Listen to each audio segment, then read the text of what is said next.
प्रिय विद्यार्थियों, इस ऑनलाइन क्लास की जो व्यवस्था है उसके संदर्भ में आज हम हमारे महाविद्यालय के इस व्हाट्सएप ग्रुप में जो एक महत्वपूर्ण टॉपिक है उसकी बात करेंगे। जो लंबा टॉपिक है, महत्वपूर्ण टॉपिक है और एक विकसित सभ्यता संस्कृति जो गौरवान्वित आप महसूस कर सकते हैं उसके बारे में चर्चा करेंगे। सिंधु घाटी सभ्यता। अब विद्यार्थियों, नामकरण को लेकर भी इतिहासकारों में, विद्वानों में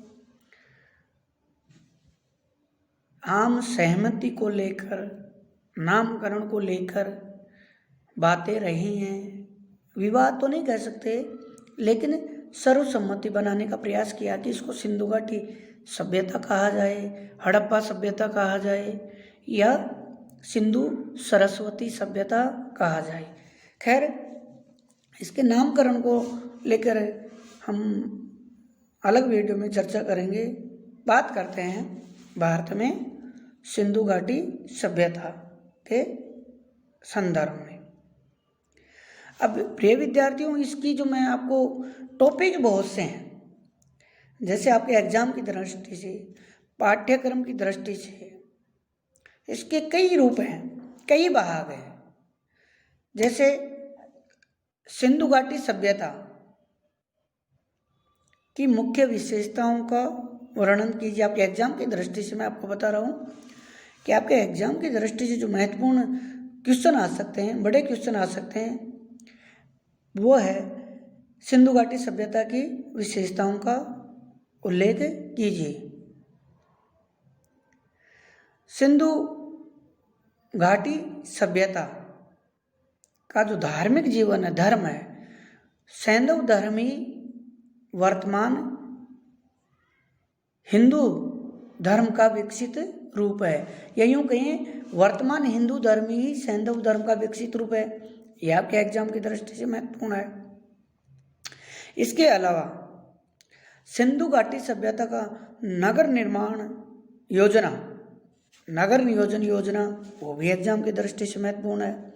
सिंधु घाटी सभ्यता का समाज, सिंधु घाटी सभ्यता का राजनीतिक स्थिति, सिंधु समाज की आर्थिक स्थिति, सिंधु घाटी सभ्यता के पतन के कारण जो एक इतनी विकसित और महान सभ्यता थी उसका पतन कैसे हो गया, उसका अंत क्यों हुआ, क्या कारण थे कि इतनी विकसित सभ्यता, समृद्ध सभ्यता, उसका पतन हुआ।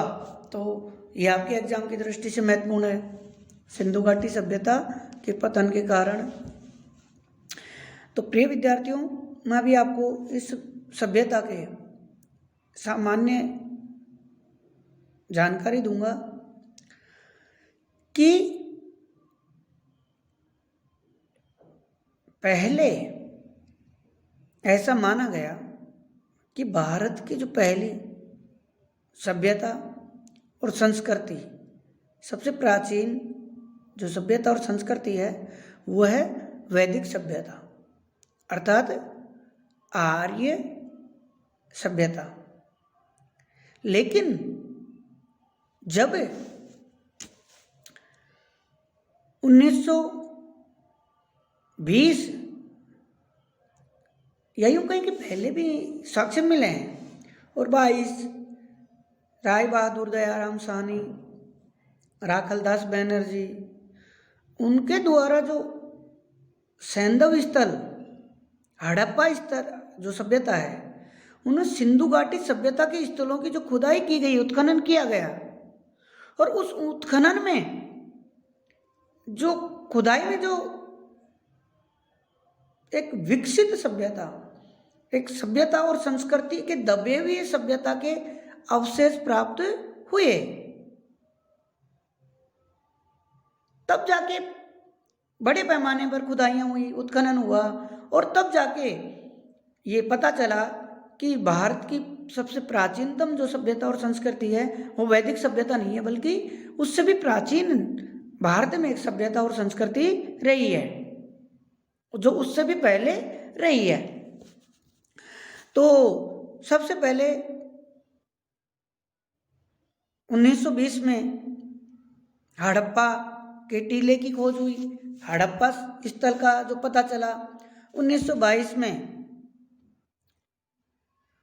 मोहनजोदड़ो, जो लगभग 150 किलोमीटर है एक दूसरे से, मोहनजोदड़ो स्थल की खोज हुई। तो जो हड़प्पा है रावी नदी के किनारे तट पर, जो मोहनजोदड़ो है सिंधु नदी के तट पर। इन स्थलों की खोज की राय बहादुर साहनी और राखलदास बनर्जी के नेतृत्व में। तब जाके पता चला कि भारत में वैदिक सभ्यता से भी प्राचीन एक विकसित सभ्यता मौजूद थी, और वो कई मायने में बहुत विकसित थी।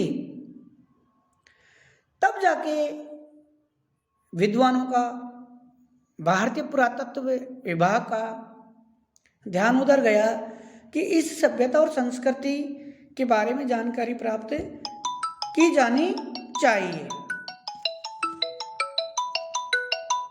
तो उसके बाद चन्नूदड़ो, कालीबंगा, लोथल, महाराष्ट्र, उत्तर प्रदेश, राजस्थान, हरियाणा, जम्मू कश्मीर में मांडा, सुतकान गेंडोर अनंत स्थल प्राप्त होते हैं सिंधु घाटी सभ्यता के। तो सिंधु घाटी सभ्यता का जो भौगोलिक विस्तार है उसकी बात करें तो उत्तर में जम्मू कश्मीर में मांडा से लेकर दक्षिण में दैमाबाद, और पूर्वोत्तर में सुतकान गेंडोर से लेकर पश्चिमोत्तर में सुतकान गेंडोर से लेकर पूर्व में उत्तर प्रदेश के आलमगीरपुर तक है, जो मेरठ जिले में है, हिंडन नदी के तट पर या किनारे, वहां तक है। उत्तर से दक्षिण और पश्चिमोत्तर से पूर्व है। लगभग इसका जो क्षेत्रफल आता है सिंधु घाटी सभ्यता का, वो लगभग 20 लाख वर्ग किलोमीटर क्षेत्र में एक इतनी विस्तृत और विस्तारित विकसित सभ्यता थी, जिसके हड़प्पा और मोहनजोदड़ो इसकी दो आप राजधानियां मान सकते हैं, और कालीबंगा को कुछ इतिहासकारों ने, विद्वानों ने इसकी तीसरी राजधानी भी बताई है। गुजरात में इसके बहुत से स्थल प्राप्त होते हैं, लोथल, सुरकोटड़ा, धोलावीरा। हरियाणा में बहुत से स्थल मिलते हैं, राजस्थान में कालीबंगा प्राप्त होता है, जम्मू कश्मीर में, वर्तमान पाकिस्तान में। तो ये सभ्यता और संस्कृति बहुत विस्तृत और समृद्ध सभ्यता और संस्कृति रही है, और इसके बारे में विस्तार से चर्चा करेंगे हम अगले वीडियो में।